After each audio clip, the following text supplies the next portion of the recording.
In 2011, a reporter asked Elon Musk what he thought of a Chinese company called BYD. He laughed. "Have you seen their car?" he said.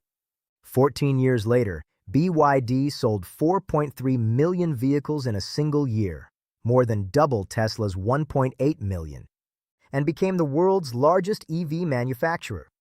6 of the world's top 10 EV brands are now Chinese. China produces over 60% of all electric vehicles on Earth and controls nearly 70% of every EV battery installed in every car, everywhere. This didn't happen by accident. It didn't happen because of one genius founder or one lucky break. It happened because an entire nation made a bet worth over $231 billion, that it could skip the entire history of the internal combustion engine and leap straight into the electric future. This is the story of how they did it. The visionaries, the gamblers, the fraudsters who nearly derailed everything, and the relentless industrial machine that outbuilt, outspent, and outmaneuvered the automotive empires of Japan, Germany, and America. To understand how China got here, you need to understand where it was at the turn of the millennium. In the year 2000, China was the world's 8th largest car producer. But almost every vehicle rolling off Chinese assembly lines was designed by someone else: Volkswagen, Toyota, General Motors. Chinese companies were the junior partners, assembling foreign designs under joint venture agreements, learning the trade but never leading it. The problem was clear.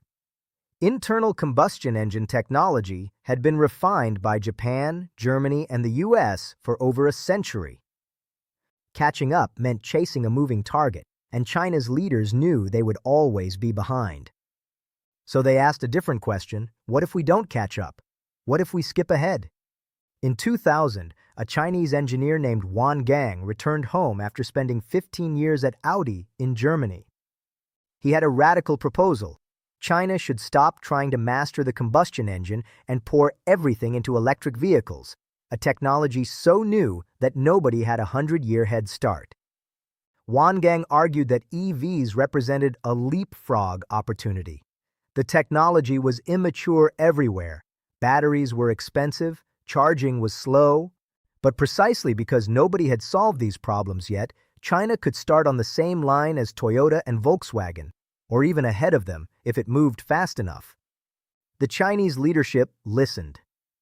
In 2001, electric vehicle technology was written into the National 863 program, the country's flagship science and technology plan, as a strategic priority. The bet was placed, and a new era for China's automotive industry began.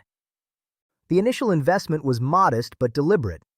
During the 10th and 11th five-year plans, the government poured roughly 2 billion RMB, about $316 million, into EV research and development. This funded the 863 EV project, which tested batteries, motors, and fuel cells across multiple provinces and built the first generation of Chinese EV engineering talent. In 2004, a consortium of 16 major state-owned enterprises formed the China Electric Vehicle Association, pledging nearly $15 billion by 2012 to develop a world-class EV sector. Then came the 2008 Beijing Olympics. China used the Games as a showcase, deploying around 500 electric and hybrid vehicles across the capital. It was a modest fleet by today's standards, but it was an important signal. The government was serious. The real acceleration began in 2009, in the depths of the global financial crisis. Government policy built the runway, but it took 2 visionary entrepreneurs to actually take off. Wang Chuanfu was an orphan from rural Anhui province who studied metallurgical chemistry with a specialization in batteries. In 1994, he read that Japan had pledged to stop producing nickel-cadmium batteries due to environmental concerns, and he saw a hole in the market. He left his job managing a state-owned battery factory and in 1995, with $352,000 borrowed from his cousin, founded Build Your Dreams, BYD. Within a few years, BYD became one of the world's largest producers of rechargeable phone batteries. But Wang saw further. "The bottleneck for electric vehicles is the battery," he said. "If you master battery technology, you are essentially setting the strategic course for the entire EV industry." In 2003, Wang did something that shocked the market. He used BYD's Hong Kong IPO proceeds to acquire Chinchuan Automobile. Analysts were baffled. A battery company buying an auto plant? But Wang saw the acquisition as a shortcut, accelerating BYD's path to electric vehicle production by 2 to 3 years. In 2008, BYD launched the F3DM, China's first mass-produced plug-in hybrid vehicle. That same year, Warren Buffett's right hand, Charlie Munger, convinced Buffett to invest $232 million for a 10% stake in BYD. Munger called Wang a combination of Thomas Edison and Jack Welch, something like Edison in solving technical problems, and something like Welch in getting done what he needs to do. I have never seen anything like it. Now meet the other giant. Zheng Yukun, known as Robin, was the son of a farmer from one of China's poorest regions. He co-founded ATL in 1999, making lithium batteries for digital devices. His breakthrough came when Apple contracted ATL to supply 18 million iPod batteries. In 2010, BMW's purchasing chief Herbert Diess approached Zheng about making batteries for electric cars. Zheng was initially dismissive. He couldn't envision building batteries that large. But the conversation planted a seed. The following year, ATL's parent company TDK sold its EV battery division. Zheng and his colleagues bought an 85% stake and renamed it CATL. "Diess brought our company into the car battery business," Zheng later told Germany's Handelsblatt. "I am grateful to him for that." BMW became CATL's first major customer, the first time a Chinese battery maker had entered a premium automaker's supply chain. To meet BMW's exacting standards, CATL built the largest battery test center in Asia and formed a 100-person R&D team to translate and implement more than 800 pages of German technical standards. 2 companies, 2 visionaries, and one singular focus: the battery that would power the world's electric transition. BYD and CATL had talent and ambition, but they also had a government willing to tilt the playing field. In 2015, China issued the Battery Whitelist. Subsidies were only available for EVs equipped with batteries from whitelisted domestic suppliers. Giants like Samsung, LG, and Panasonic were shut out. Over 4 consecutive batches, 57 domestic companies were approved instead. The effect was immediate. CATL received massive orders from domestic automakers and by 2017 became the world's largest manufacturer. The whitelist ended in 2019, but by then CATL and BYD had already achieved the scale and cost structure to win globally. Critics call this protectionism. Supporters call it smart industrial policy. Either way, it worked. But the subsidy gold rush had a dark side. By 2015, China had poured 33.4 billion yuan, about $4.9 billion, into EV subsidies. Sales were booming. 507,000 NEVs sold in 2016, up from just 2,300 in 2009. But a nationwide investigation launched in January 2016 uncovered massive fraud. The tricks were brazen. Some manufacturers registered vehicles that only existed on paper, bribing local officials to issue fake license plates for cars that were never built.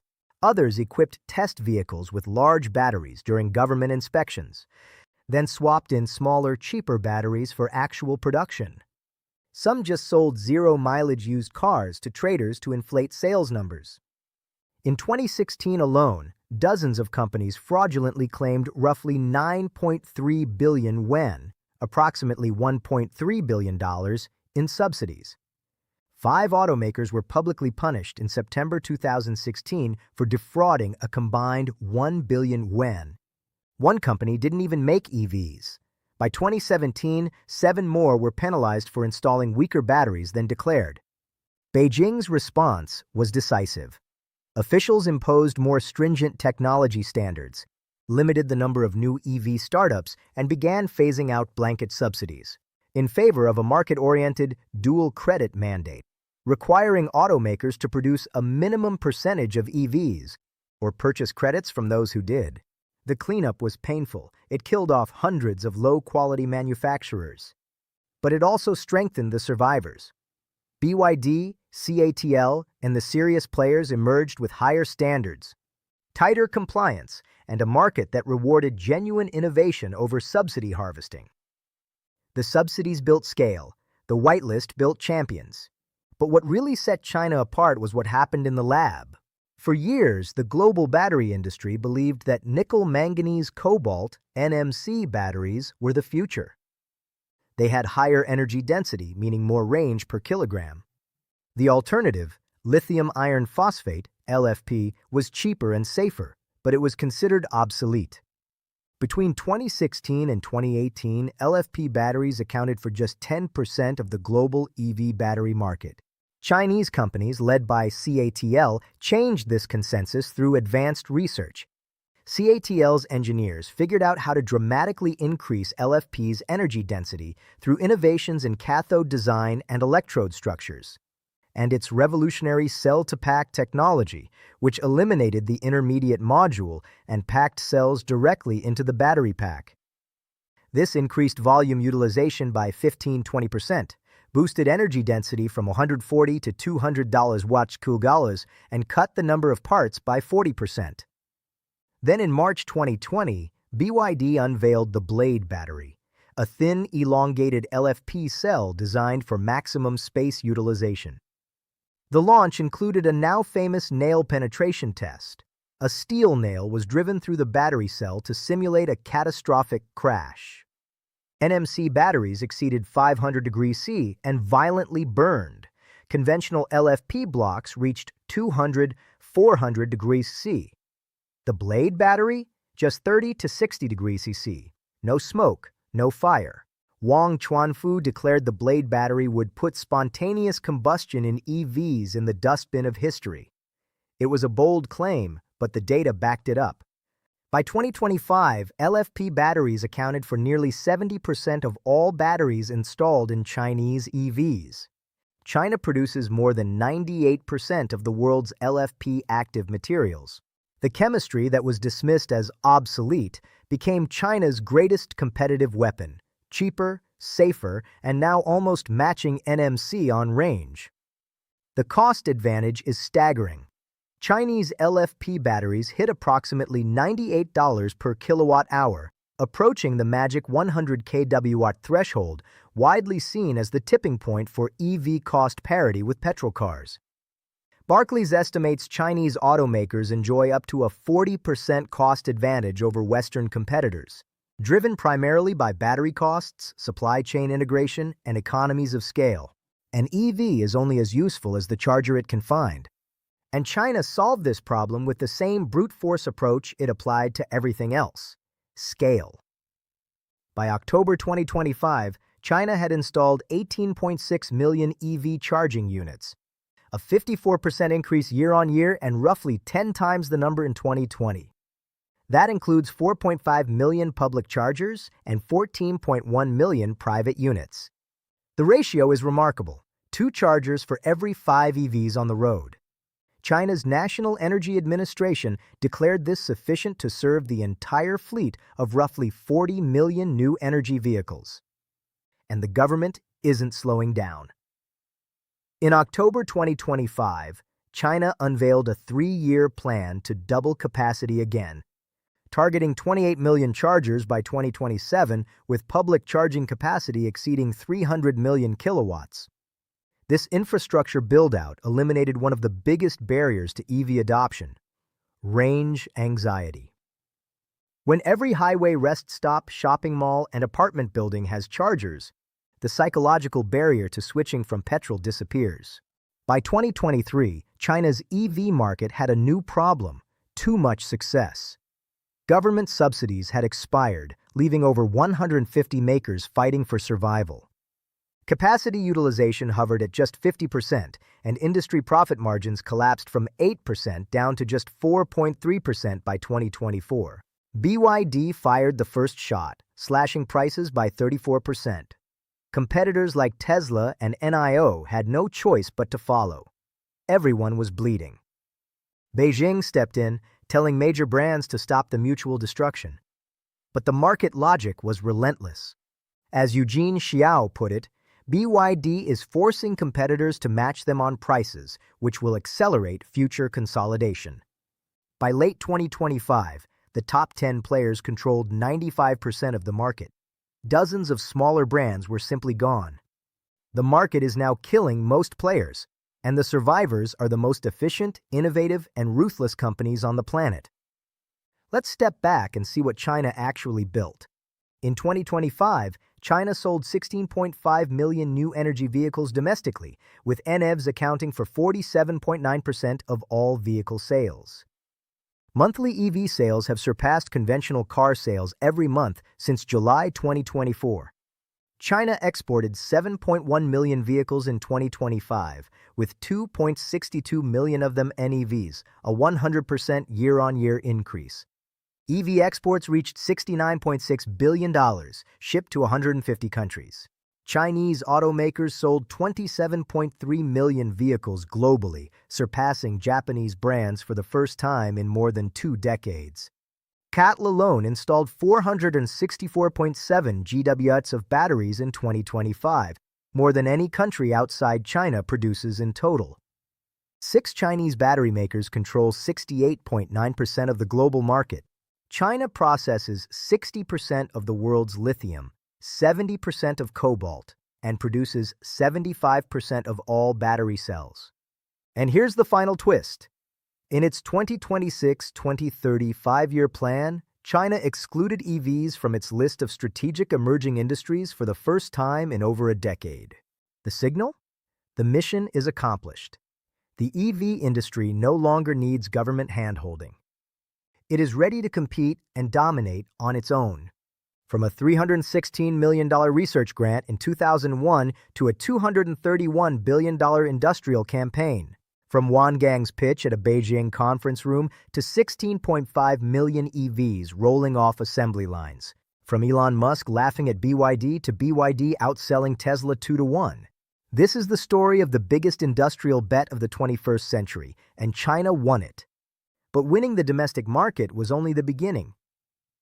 In Episode 2, we'll look at how China built the battery supply chain that the entire world now depends on, and why that's the real source of its power.